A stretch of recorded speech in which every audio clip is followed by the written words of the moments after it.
Mountain ba si Bebe Carla sa ribbon cutting, Papa Joms? Tanungin ko po ulit. Yes po, importante pa rin po ang school. Pinilit ko naman si Carla po. Pinipilit ko si Carla. Sabi ko hindi siya pwedeng mawala. Kuya Dambo! Uy, Kuya Dambo! Hello, Kuya Dambo. Where's Kuya Dambo? Kuya Dambo. Kuya Dambo, shoutout. Kuya Dambo, shoutout! Ang pinakahihintay ng lahat na ma-meet ni Carla ang family ng Agum Joms niya ay malapit na nga. May exact date na nga si Papa Joms na sinabi sa naging live niya. Pero ang tanong na nga ng karamihan dito ay, kung it's 100%, makakasama ba kaya si Carla sa mismong ribbon cutting ng pabahay ni Papa Joms? Available ba kaya si Carla sa panahon ng ribbon cutting? Wala nga bang pasok si Carla? Panoorin niyo po mga ka-Jomcar ang naging pahayag ni Papa Joms about dito. Malalaman nga natin dito kung makapunta ba talaga si Carla at ma-meet na ba kaya niya ang buong family ng Agum Bebe Joms niya. Sana po ay samahan niyo ako hanggang matapos itong video mga ka-Jomcar para malaman niyo po ang naging kabuuhang naging pahayag ni Papa Joms if her Bebe Carla will finally meet his whole family na nga ba. Bago po ang lahat mga ka-Jomcar ay, shoutout ko po muna ang ama at founder ng Kalingap, Kuya Val Santos Matubang at syempre din po Ate Edna Vlogs, Idol Kalingap Rab at Ma'am Jackie Tapia Matubang. Pati na rin po sa lahat ng charity vloggers, Kalingap Reactors, especially na po ang Karepa. Patuloy po nating suportahan mga Kalingap mga ka-Jomcar ang programa ng Team Kalingap sa walang sawang pagtulong nila sa ating mga kababayan. Sobrang nakaka-proud nga daw sa part ni Papa Joms na nagkapabahay siya sa kanyang YouTube channel. Na di nga daw ito magiging posible lahat, kundi dahil sa mga viewers na palaging nanonood ng video uploads niya, especially na ang hindi pag-skip ng ads. At syempre sobrang nagpapasalamat din si Papa Joms sa mga nag-sponsor na andyan, palaging nakasuporta sa kanya.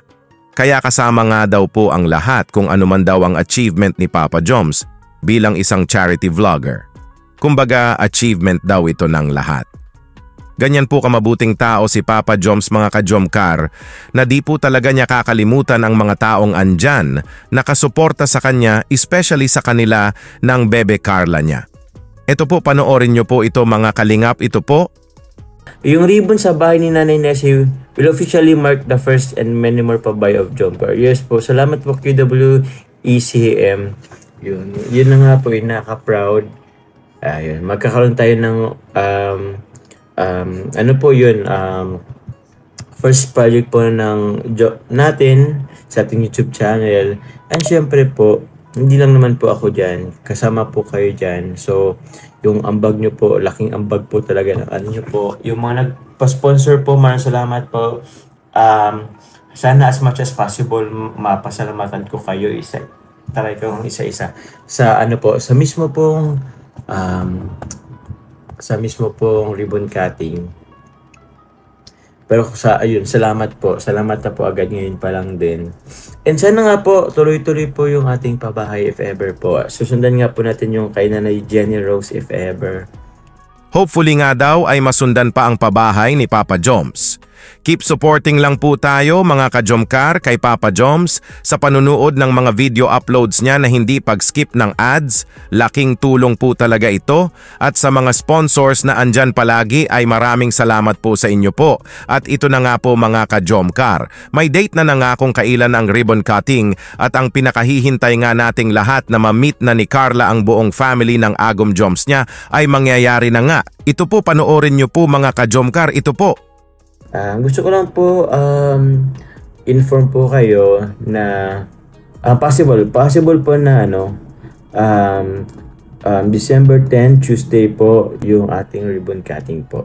So po, possible po na next week po, December 10. Nabanggit ko lang kay Kalingap Rab. So, Tuesday po yan. Mountain ba si Bebe Carla sa ribbon cutting, Papa Joms? Tanungin ko po ulit kung meron po siyang sa Tuesday. Kasi, ang tinanong ko pa lang po una po, si Kalingap Rab po kung available po sila niyan. Si Kalingap Rab, si Kuya Val. Si Kalingap Rab po nag-set ng date. Pero hindi pa naman po siya I can say na medyo ano din siya. Final na din po. Sama na muna kala doon sa absent na lang ng 1 day. Yes. Sige po, tingnan po natin kasi ano rin yan. May mga days din po kasi na nag-online din na lang siya. So, sana po makasama namin. Sinabi ko naman sa kanya na sana makasama. Sana po, sinabi ko naman po sa kanya. Sana sumama siya. Next week na nga ito mga ka-Jom ka-R. December 10 Tuesday nga ito. Si Kuya Rab nga daw ang nag-set ng date kung kailan available sila ni Kuya Val at sana nga daw ay makapunta ang bebe Carla niya.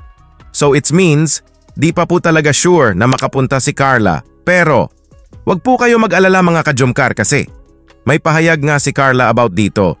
Mapapanood nyo po ito maya-maya pero patuloy muna po nating panoorin itong naging pahayag ni Papa Joms. Ito po. Sana tinapat ko sa araw na walang pasok si Carla. Nag-ano rin po ako sa available po ni Kuya Kalinga Prab and Kuya Val. Opo. Si Carla hopefully hopefully naman makapunta si Carla. Nagsabi naman po kay Carla. Pinilit ko naman si Carla po. Pinipilit ko si Carla. Sabi ko hindi siya pwedeng mawala. Kaya po yan. Ako po magpapaalam. Ako po magpapaalam. Bahala na. Hindi naman yata niya yan. Siguro isang araw lang naman absent. Okay lang yun. Hindi naman yata siya niya. Pangit yata ng mindset ko. Yes po, importante pa rin po ang school. Pero siyempre po sa pabahay po, mas okay na mas kailangan po na andun po sila Kalinga Prab and si Kuya Val po. Since yun naman po ay programa po ng Kalinga po. Which is si founder po, si Kuya Val po ang founder. So, yun din naman po talaga.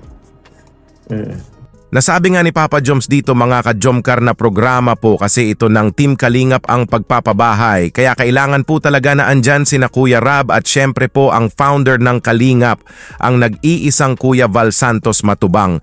At sa Disyembre 10 nga ay available po sila. Pero wag nga daw po tayo mag-alala kasi pinipilit nga daw ni Papa Joms ang agong bebe Carla niya na pumunta ito kasi. Di nga daw pwedeng wala ang bebe Carla niya. Kaya no worries na po tayo mga ka-Jomcar kasi for sure, mami-meet na ni Carla ang buong family ng Agom Joms niya at ito nga ang naging pahayag ni Carla. Mga ka-Jomcar na ikakatuwa ng lahat ito po. Carla, sama ka ba sa house blessing kay Papa Joms? Opo, masama po ako. Pag po ay. Sana po wala pong pasok. Wala pong pasok ako para po makasama po ako. Pupunta nga daw si Carla mga ka-Jomcar! Yay! Sana nga daw ay walang pasok si Carla. Sana po talaga mga ka-Jomcar para masaksiyan nating lahat ang pagtatagpo ni Carla at buong family ng Agom Bebe Joms niya. Ilang tulog na lang mga ka-Jomcar! Very excited na po ba kayo tulad ko? Mag-comment lang po kayo please! Jomcar Road to Forever! Yay!